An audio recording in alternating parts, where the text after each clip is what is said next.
J'ai eu 61 ans ce jour-là, et tout ce que je voulais, c'était un dîner tranquille avec mon fils, sa femme et quelques amis. Rien de spécial, juste de la bonne nourriture, une compagnie chaleureuse, et peut-être un toast à une autre année où j'ai tenu bon sans m'effondrer. Au lieu de cela, j'ai terminé la soirée dans un silence complet, le regard fixé par-dessus une table éclairée aux chandelles, tandis que mon fils unique exigeait publiquement quelque chose qui n'avait jamais été le sien. La soirée avait commencé normalement. Le restaurant était un de ces nouveaux endroits branchés qu'Ashley choisissait. Briques apparentes avec des ampoules Edison, des serveurs qui vous appelaient patron. À peine assis, elle m'a tendu un sac cadeau rempli de papier de soie aussi doux qu'un pan. À l'intérieur se trouvait un body bébé imprimé sur lequel était écrit « La meilleure grand-mère du monde ». On s'est dit qu'il était temps, a-t-elle dit, les yeux grands ouverts, avec la douceur impeccable de commencer à organiser la chambre de bébé. Pas vrai, Daniel? Elle a souri presque trop calmement, trop préparée, et a hoché la tête. Oui, surtout que nous aurons bientôt plus de place. J'ai cligné des yeux. Plus de place. Ashley se pencha par-dessus la table. Nous sommes tellement reconnaissants que tu aies accepté, Marie. Honnêtement, toutes les mères ne seraient pas aussi généreuses. Le silence retomba sur la table. Je fronçai les sourcils, incertaine de ce que j'étais censée accepter. Avant que je puisse demander, Daniel se leva et tapota son verre de vin avec sa cuillère. Puis-je avoir votre attention une seconde? Avant de commencer, likez, abonnez-vous et dites-moi, ainsi qu'aux autres, quelle leçon de vie nous devrions suivre avant qu'il ne soit trop tard. Partagez-la dans les commentaires. Merci, dit-il en élevant la voix juste assez pour que le serveur s'arrête. Ce soir, ce n'est pas seulement l'anniversaire de ma merveilleuse maman. C'est aussi un grand changement pour notre famille. Ashley sortit l'enregistrement sur son téléphone. Nous emménageons dans l'appartement de maman. Daniel rayonnait. C'est logique. Elle n'a plus besoin d'autant d'espace, et nous allons fonder une famille. C'est un cadeau immense, vraiment. Tellement généreux. À la femme qui a rendu tout cela possible. Les verres tintèrent. Je ne bougeais pas. Ma fourchette pendait mollement dans ma main. Elle me regarda. Tu souriais trop fort, n'est-ce pas, maman?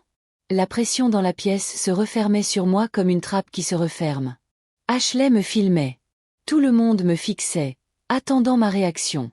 J'ai hoché la tête, non pas parce que j'étais d'accord, mais parce que j'étais paniquée. Mon esprit s'est figé. J'avais l'impression d'avoir été poussée sur scène au milieu d'un spectacle pour lequel je n'avais jamais auditionné. Je me suis forcée à sourire, j'ai bu une gorgée de vin et j'ai attendu que la pièce bouge. Rien ne s'est vraiment passé. La conversation a changé, mais je suis restée assise là, le sang me quittant le visage. La nourriture s'est transformée en carton dans ma bouche.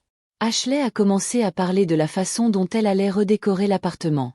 Échantillon de peinture, placement du berceau, démontage des vieux rideaux. Il a ri et a dit, « Bien sûr qu'on vous laisse venir nous voir. Tu peux laisser tes plantes sur le balcon si tu veux. » Daniel ajouta, « On te laissera tout le temps d'emménager sans pression. » Ils ne m'avaient même pas demandé mon avis. Ils avaient décidé, déclaré, annoncé à mes amis que ma maison, l'endroit que j'avais partagé avec mon défunt mari pendant 30 ans, la maison où j'avais pleuré, dormi et réparé à la main après une rupture de canalisation, était désormais leur première chambre d'enfant. Je me suis excusée au milieu du dessert.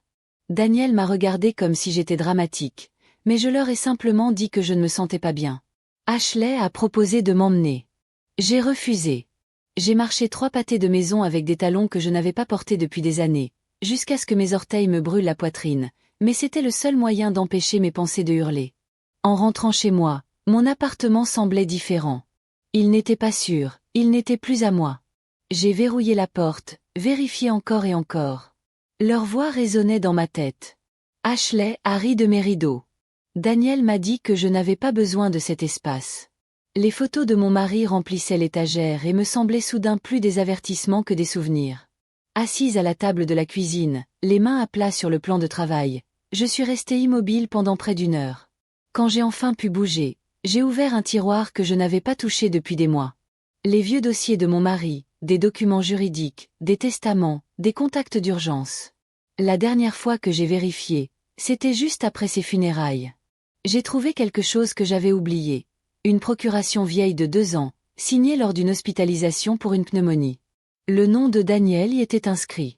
J'ai eu un pincement au cœur. J'ai envoyé un SMS à mon avocat à minuit pour lui demander si elle était toujours valable. La réponse est arrivée le lendemain matin. Si je ne la révoquais pas, oui, il faut qu'on se parle. C'est là que j'ai compris.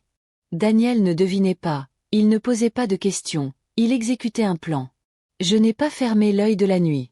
Je ne cessais de revoir le visage de Daniel tandis qu'il trinquait et faisait l'annonce. Son regard, non pas avec amour ni hésitation, mais avec impatience, comme si j'étais un chèque encaissé. Assise sur le canapé, ma robe de chambre serrée autour de moi, le regard perdu dans le vide, la voix d'Ashley résonnait dans ma tête. Nous sommes si reconnaissants que tu aies dit oui. Je n'ai jamais dit oui, ni avec des mots ni avec un regard, mais je ne l'ai pas arrêté non plus. J'ai laissé le spectacle continuer. C'était mon erreur, et maintenant, ça se propageait déjà. Quand j'ai vérifié mon téléphone ce matin, Ashley avait posté un panoramique très lent. Des photos de mon salon sur une douce musique acoustique, avec pour légende le début d'un nouveau chapitre pour notre famille, disant au revoir à la maison de grand-mère et lui souhaitant la bienvenue dans notre nouvelle maison. Mon canapé, mes étagères, ma fenêtre avec les rideaux de dentelle. 37 commentaires. Quelle gentillesse de sa part de me les transmettre. Ah, elle doit être si fière. J'ai cherché jusqu'à en perdre haleine.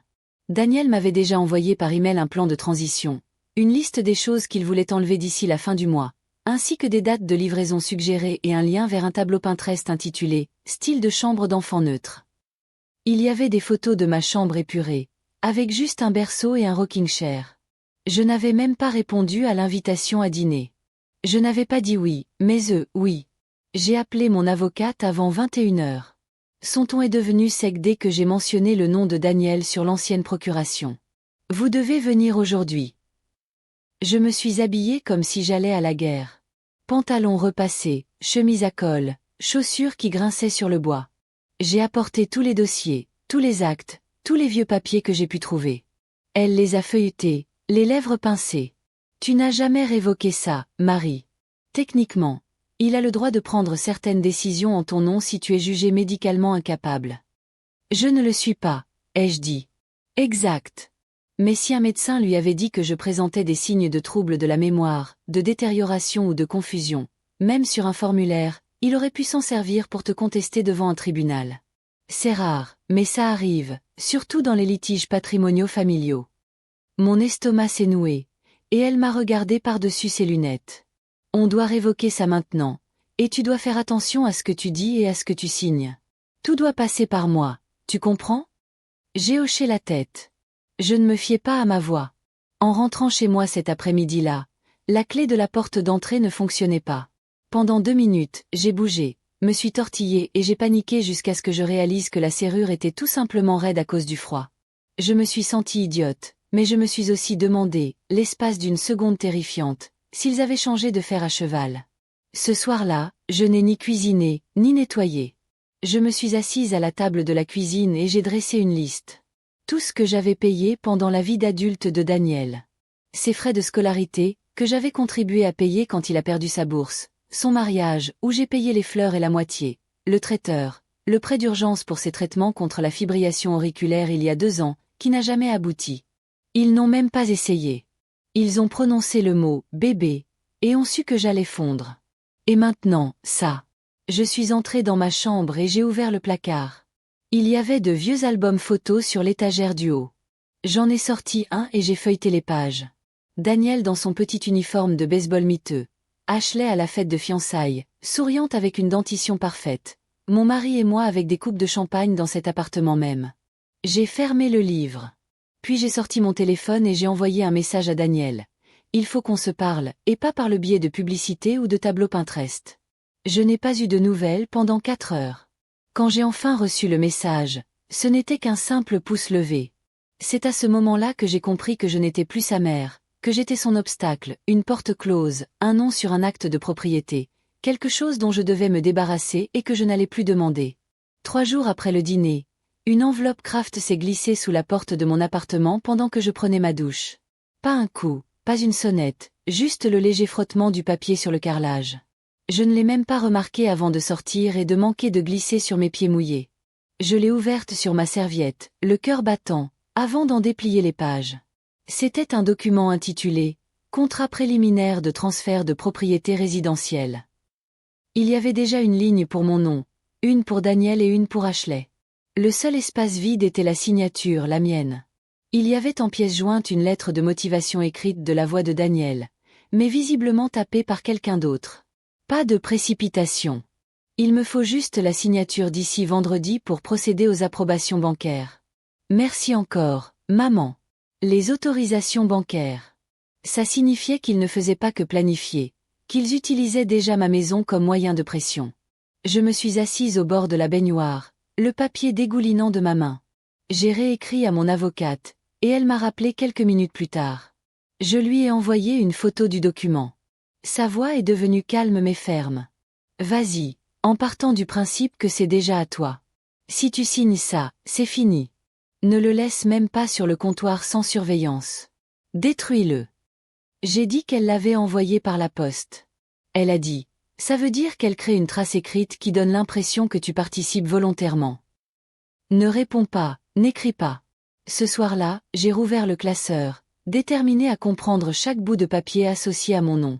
C'est là que je l'ai trouvé. Un paquet de directives médicales datant d'il y a 2 ans, lors de mon hospitalisation pour une infection pulmonaire. J'avais signé quelques formulaires sous la contrainte, la plupart passe-partout, mais à l'intérieur du paquet se trouvait une autorisation limitée, une désignation, désignant Daniel comme mon mandataire pour les décisions financières pendant mon incapacité. Maintenant, je m'en souvenais. Il me l'avait donné alors que j'étais sous perfusion, en disant « Signez ceci pour que je puisse vous aider avec l'assurance ». Je ne l'ai même pas lu, j'ai juste griffonné mon nom pour lui rassurer. Mon avocat l'a confirmé plus tard dans la soirée. S'il trouvait ne serait-ce qu'un seul médecin prêt à prétendre que j'étais distrait ou confus, il pourrait tenter de contester ma capacité à gérer mes biens. Ce ne serait pas facile, mais cela suffirait à me faire exclure au tribunal.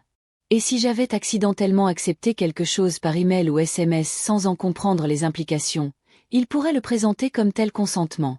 J'étais complètement abasourdi. Pourtant, je me suis remémoré le dîner d'anniversaire. La façon dont Ashley souriait en m'enregistrant. La façon dont Daniel n'arrêtait pas d'utiliser le passé. Maman était d'accord. Elle nous a laissé faire. Elle a dit qu'on pouvait.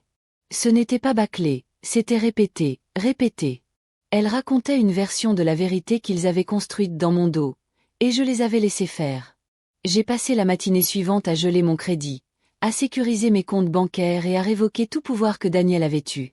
Je l'ai supprimé de mes contacts d'urgence. J'ai changé le mot de passe de mes applications financières. J'ai commencé à enregistrer toutes mes interactions par écrit et à faire des captures d'écran. Il ne répondait plus à ses messages, mais je les ai tous enregistrés. Ce soir-là, j'ai appelé le gérant de l'immeuble et lui ai demandé qui avait accédé à la porte de sécurité la veille. Il a hésité un instant, puis a dit « Daniel, il a utilisé ton double de clé. Il a dit qu'il prenait de tes nouvelles. Je ne le lui avais pas demandé. Il ne m'avait pas fait de mal. Je ne savais même pas que j'avais encore un de rechange. J'ai demandé si la serrure pouvait être changée. Elle a accepté, mais qu'une demande officielle serait nécessaire, alors j'en ai soumis une. Ce soir-là, j'ai enfermé tous mes documents importants dans un coffre-fort en métal et je l'ai placé sous mon lit. J'ai arrêté de boire du vin au dîner. J'ai arrêté de prendre des somnifères. J'avais besoin de garder l'esprit vif. J'ai commencé à noter chaque interaction avec Daniel et Ashley, au cas où j'aurais besoin de prouver ma lucidité. Un soir, j'ai même fait une fausse liste de courses et je l'ai ajoutée au journal pour surligner mon écriture. Je n'étais pas paranoïaque, ils en avaient après moi. Ils ne s'attendaient pas simplement à ce que je leur donne ma maison. Ils montaient un dossier pour me la prendre sans poser de questions. 2 jours plus tard, la sonnette a retenti et lorsque j'ai regardé par le Judas, Ashley était là, souriante comme si de rien n'était. Elle tenait un sac cadeau blanc et une tasse de café glacé avec mon nom mal orthographié au marqueur. J'ai entr'ouverte la porte, mais pas assez pour l'inviter à entrer. « Je voulais juste entrer », a-t-elle dit, la voix pleine d'émotion. « Je voulais prendre de tes nouvelles.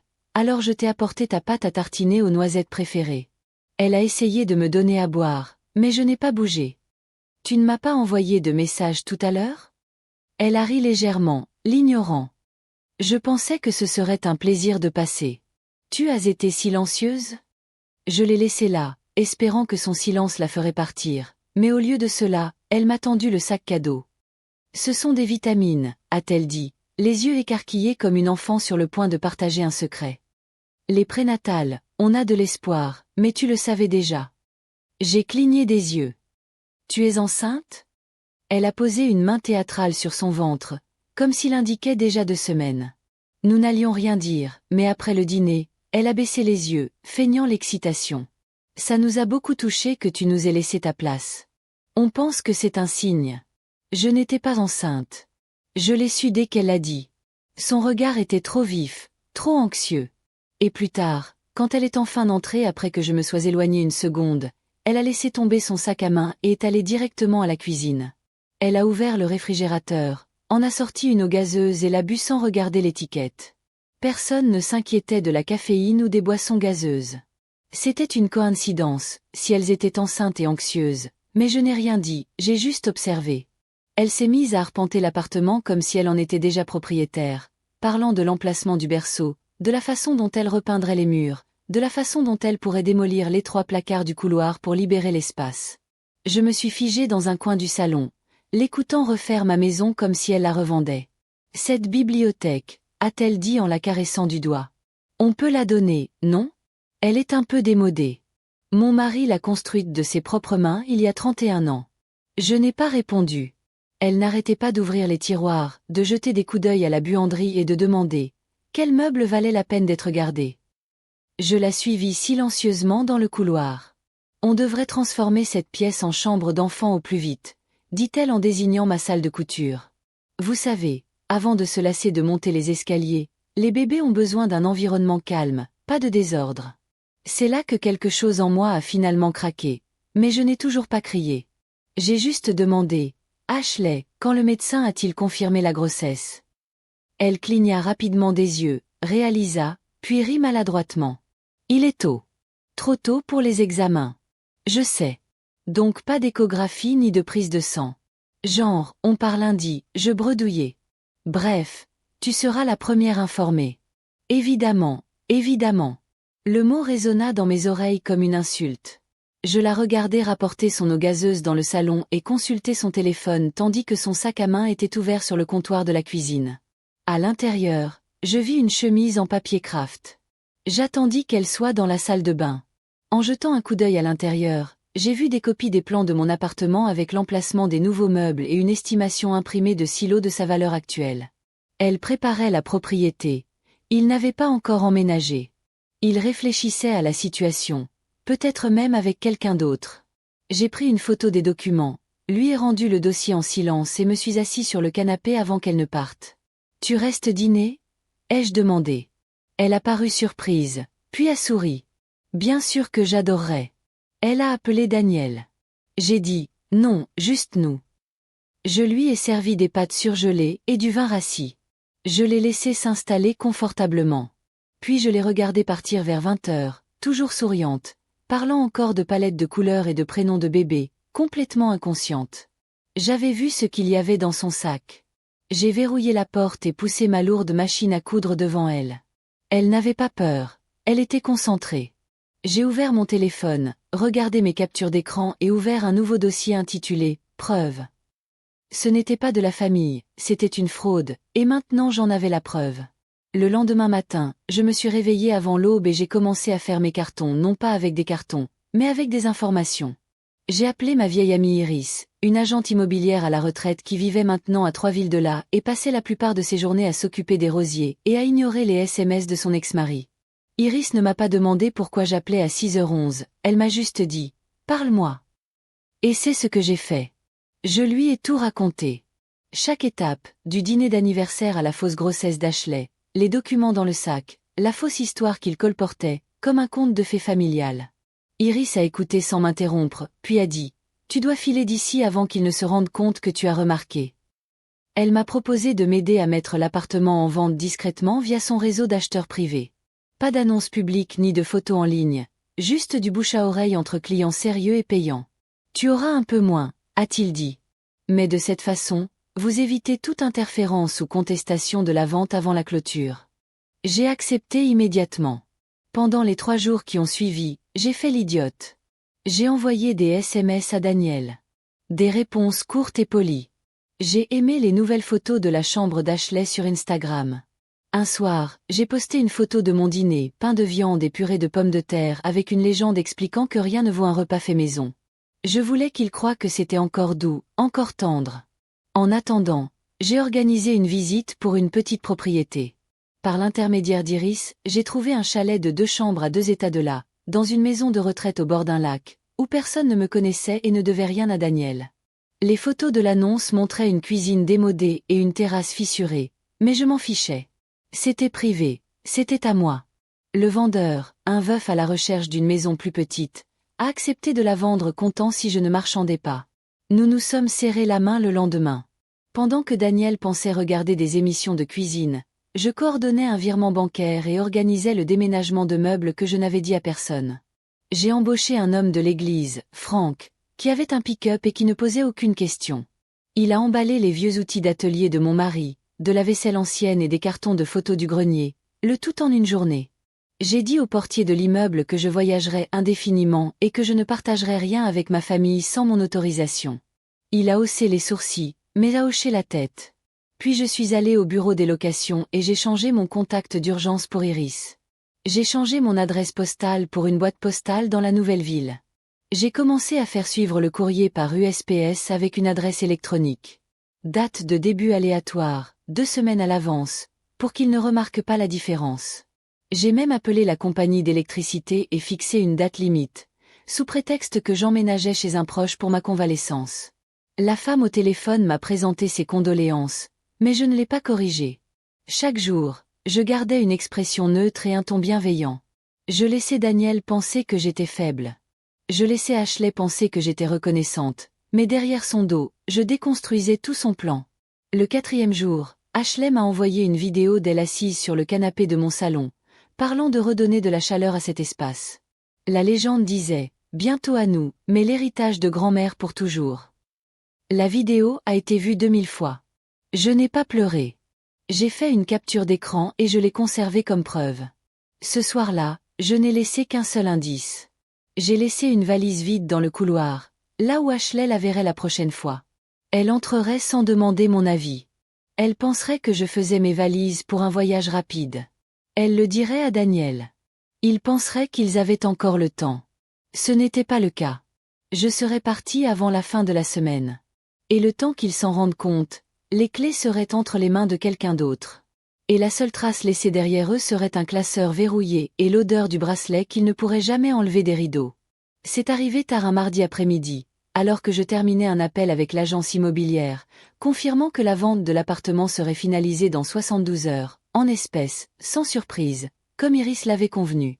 J'avais raccroché juste au moment où on frappait à la porte. Fort, insistant, pas du tout poli. Je n'ai pas répondu. Je suis restée dans le couloir, à écouter en silence. On a frappé à nouveau, puis une voix, Daniels. Maman, ouvre la porte. Je n'ai pas bougé. Je savais qu'il avait apporté sa clé. Je savais aussi qu'il avait changé les serrures 2 jours plus tôt. Un détail que je n'avais mentionné à personne. J'ai entendu la clé essayer, échouer, vibrer. Un silence, puis un coup plus fort. Maman, il faut que je te parle. J'ai attendu. Il s'est finalement arrêté, a essayé la serrure et a commencé à parler à travers la porte. Écoute, tu ne réponds pas à mes SMS, et Ashley est furieuse. Il faut qu'on sache ce qui se passe. Je n'ai pas répondu. Je m'appuyais contre le mur, les bras croisés. On a entendu parler des gens, dit-elle en changeant de ton. Iris appela quelqu'un que nous connaissions. Vous vendez la maison? Sérieusement. Silence. Vous sabotez votre propre famille, vous comprenez? Plus de silence. Puis sa voix devint plus grave, plus brisée, comme si elle pensait que j'étais là. Si vous n'ouvrez pas cette porte et ne parlez pas comme un adulte, je jure devant Dieu que je ferai ce que je dois faire légalement. Elle partit ensuite, mais elle laissa quelque chose derrière elle. Une enveloppe se glissa dans l'encadrement de la porte, presque la même que celle que j'avais reçue plus tôt.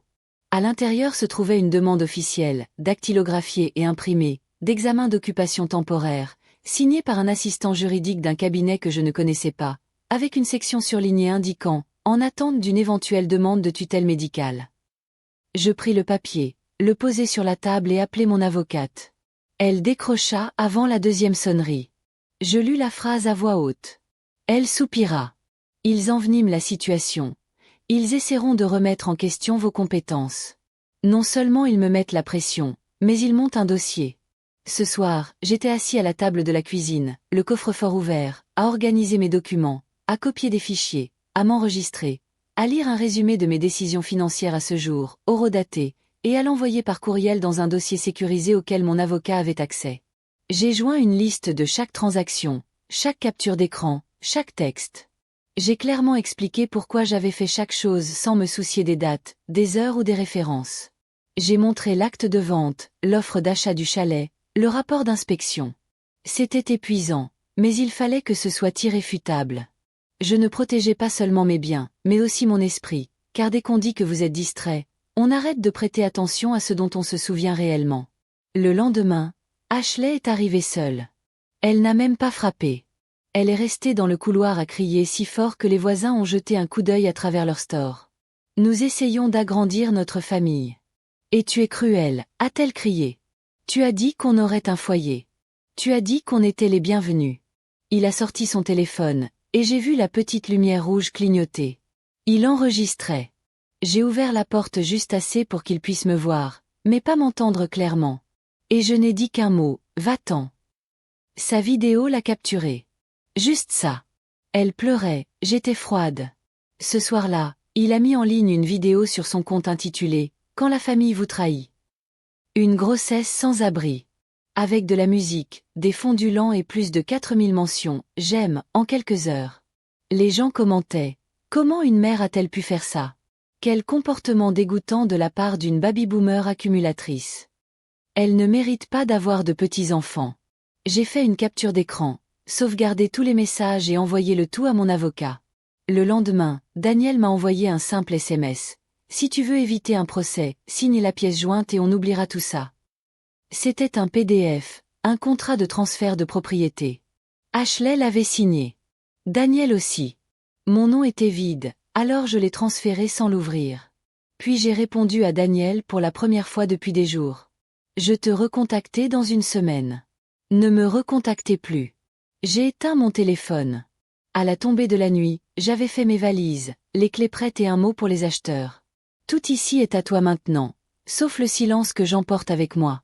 Je suis partie à 4h35 du matin, juste avant que le ciel ne commence à changer. Quand les rues furent calmes, et qu'on n'entendit plus que ma valise, ses roues sur le trottoir fissuré devant l'appartement où j'avais vécu 32 ans, je ne me suis pas retournée. Iris m'a salué de Deville avec un café et un sourire qui disait tout ce que je ne pouvais pas dire à voix haute. Le chalet était à 4 heures de route, niché au bord d'un lac, entouré d'arbres et de silence. Et à mon arrivée, je n'ai pas défait mes bagages tout de suite. Je suis restée plantée dans la cuisine vide et j'ai expiré si profondément que j'avais l'impression d'avoir retenu mon souffle pendant des mois. Je n'ai pas consulté mon téléphone. Je savais ce qui allait arriver, et j'avais raison. Quand je l'ai enfin allumé 3 jours plus tard, j'avais 37 appels manqués, 19 messages vocaux et plus de 60 messages, la plupart de Daniel, certains d'Ashley, et plusieurs de numéros que je ne reconnaissais pas, mais ce sont les SMS groupés qui m'ont retourné le cœur. Cousins, famille, amis, même ma propre sœur avait été entraînée de force. Capture d'écran. Ashley leur avait envoyé la vidéo où je la mettais à la porte. Daniel avait écrit un long message expliquant comment je les avais abandonnés juste au moment où leur bébé allait naître, comment j'avais mis la maison sens dessus-dessous et couru comme une lâche. Le mensonge du bébé était toujours là, mais pire, les gens y avaient cru. Je n'ai répondu à aucun message, mais je les ai tous lus. Et la déception était comme un seau d'eau froide. Les gens que j'avais accueillis à des fêtes, aidés à payer les factures, appelés à la mort de leurs parents, disaient maintenant des choses comme « J'espère que tu reviendras ». Oh, la famille doit rester unie. Il était clair que Daniel ne réécrivait pas simplement notre histoire. Il se présentait comme la victime. Mais un événement inattendu s'est produit. Ma nièce Melisa, celle qu'Ashley n'a jamais aimée, m'a envoyé un message privé. « Tante Marie, je ne crois rien de tout ça. Tu vas bien ?» J'ai répondu « Oui, saine et sauve ». Elle a répondu avec un emoji cœur et m'a dit « Appelle-moi si tu as besoin de renfort ». Je n'ai pas pleuré, mais je l'ai ressenti. Sa loyauté silencieuse m'a rappelé que tout le monde n'était pas dupe. Le lendemain, mon avocat a appelé pour confirmer la vente. Les fonds ont été transférés et l'acte a été déposé. Légalement, l'appartement n'appartenait plus ni à moi ni à Daniels. Je l'ai interrogé sur les menaces de tutelle. Il m'a dit, ils ne prendront pas le risque de porter plainte maintenant. Tu l'as déjoué, et tu l'as déjoué. Ça ne tiendra pas devant le tribunal une fois que nous aurons montré la chronologie exacte, mais tu devrais mettre à jour ton testament immédiatement. Je l'ai déjà fait il y a des semaines. Tout a été versé dans un fonds communautaire qui aidait les femmes âgées à se reconstruire. Mon chalet, mes économies, même la petite assurance vie que j'avais souscrite toutes ces années. Daniel et Ashley ont non seulement été expulsés, mais légalement empêchés de la contester. Ce soir-là, j'ai envoyé la version finale par courriel à mon avocat. Je me suis servi un verre d'eau et je me suis assis sur la véranda du chalet, à regarder le soleil se coucher derrière les arbres. C'était un endroit paisible, pas solitaire, juste propre, vaste et calme. Mon téléphone a vibré une dernière fois avant que je l'éteigne. C'était Daniel. Pas de salutation ni d'excuses. Juste que si papa pouvait te voir maintenant, il serait contrarié. Je n'ai pas répondu. Je n'en avais pas besoin. Je savais exactement ce que son père dirait. S'il était vivant. Il disait qu'il aurait dû le faire plus tôt. Tout a commencé avec un colis, sans adresse de retour ni mot, juste une fine boîte blanche à l'extérieur de l'œil. La porte d'entrée de la cabane était enveloppée de papier de soie et de ruban, comme une offrande de paix. À l'intérieur se trouvait une échographie encadrée et une carte sur laquelle était écrit « On peut tout recommencer ?» Voilà. L'image semblait réelle au premier abord, mais je l'avais déjà vue. Ashley avait publié la même échographie, issue d'une application de grossesse, quelques mois plus tard, comme espace réservé pour un tableau de visualisation. Ils en avaient imprimé une copie, l'avaient envoyée par la poste et l'avaient encadrée. Je l'avais laissée sur le comptoir sans y toucher. 2 jours plus tard, le courriel arrivait. Objet, dîner. Corps, on sera dans votre région ce week-end. Parlons, sans pression. Juste en famille. Je n'ai pas répondu. Samedi soir, des lumières sont apparues sur l'allée de gravier vers 18h40. Alors que le soleil se couchait derrière les arbres, j'ai regardé par la fenêtre de la cuisine un SUV argenté se garer au pied du chemin. Ils sont sortis, habillés trop élégamment pour une visite surprise. Ashley en talons, Daniel dans sa vieille veste, une bouteille de vin à la main. Je n'ai pas ouvert la porte. Je les ai laissés frapper. D'abord doucement, puis plus fort. Maman, a appelé Daniel. On veut juste parler. Nous sommes arrivés en voiture. Je suis restée à l'intérieur, lumières éteintes, les mains posées sur le dossier de la chaise, immobile, sans réagir. La voix d'Ashley s'est jointe à la sienne, soudain brisée par une fausse émotion. « Tu laisses ton petit-fils dehors » a-t-il crié. « C'est ça que tu veux ?» Je n'ai pas répondu. Ce n'était pas nécessaire. Ils sont restés dehors 22 minutes. J'ai chronométré. Finalement, ils ont laissé la bouteille de vin sur le perron et sont partis sans un mot. L'étiquette disait « Désolé, Pinot. » Je l'ai jeté dans l'évier. Ce soir-là, Daniel a envoyé un dernier message. « Tu as gagné. J'espère que ça valait la peine de perdre ta famille. » Je n'ai pas répondu, j'ai simplement fait une capture d'écran, je l'ai ajouté au dossier et j'ai supprimé ses coordonnées à jamais. Le lendemain matin, j'ai pris un café avec ma nouvelle voisine, Claire, qui avait déménagé dans le quartier après avoir divorcé de son mari après 40 ans de mariage et lancé une petite entreprise de savon dans son garage. Elle a ri quand je lui ai parlé de la fausse échographie. « Les gens sont audacieux quand il s'agit d'argent », a-t-elle dit. « Mais tu ne leur as pas donné ce qu'ils voulaient. Ça fait de toi un danger pour eux maintenant. » J'ai hoché la tête. Dangereux. C'était nouveau pour moi. Ça semblait juste. Cette semaine-là, j'ai acheté un nouveau potager, planté du thym et de la menthe, et adhéré à la coopérative locale. Quand le téléphone a sonné à nouveau le vendredi, c'était un numéro que je ne reconnaissais pas. J'ai laissé tomber la messagerie. Puis la curiosité a pris le dessus et j'ai appuyé sur lecture. C'était Ashley. « Salut Marie. C'est moi. Je sais que les choses se sont compliquées. Et je voulais juste dire que nous espérons toujours avoir une porte ouverte pour le bébé à l'avenir. Appelle-moi, s'il te plaît. » Je l'ai effacé parce que la seule porte qui comptait était celle qu'il ne pourrait plus jamais franchir. Ce n'était pas une affaire dramatique, pas de réunion de bureau, pas de halètement de la famille, juste une réunion tranquille autour d'un café noir au bureau de mon avocat. Un jeudi matin nuageux. La signature finale a scellé ce que je savais déjà au plus profond de moi. Daniel et Ashley étaient officiellement exclus de tout, sans aucune clause restrictive, sans vague reconsidération, juste un document contraignant déclarant que tous mes biens, de mon chalet à mes économies en passant par le cadre photo argenté sur ma table de nuit, appartenaient désormais à un fonds communautaire que j'avais créé au nom de mon mari, destiné à soutenir les femmes âgées fuyant les violences financières ou psychologiques de leur famille. Mon avocate, Annette, me tendait un imprimé tandis que je parcourais chaque page. « C'est fait, dit-elle. S'ils contestent, ils perdront. Ces papiers sont inviolables. » J'ai hoché la tête et pris le dossier, sentant son poids comme une armure. 2 jours plus tard, Mélissa a appelé. « Je crois que Daniel est au courant, » a-t-elle dit. Il a encore posté ses photos avec des phrases passives-agressives. La trahison vient toujours de mes proches. Et Ashley a changé sa bio Instagram pour simplement « famille choisie ». J'ai ri pour la première fois depuis des semaines, brièvement et bruyamment. Oui, ai-je dit.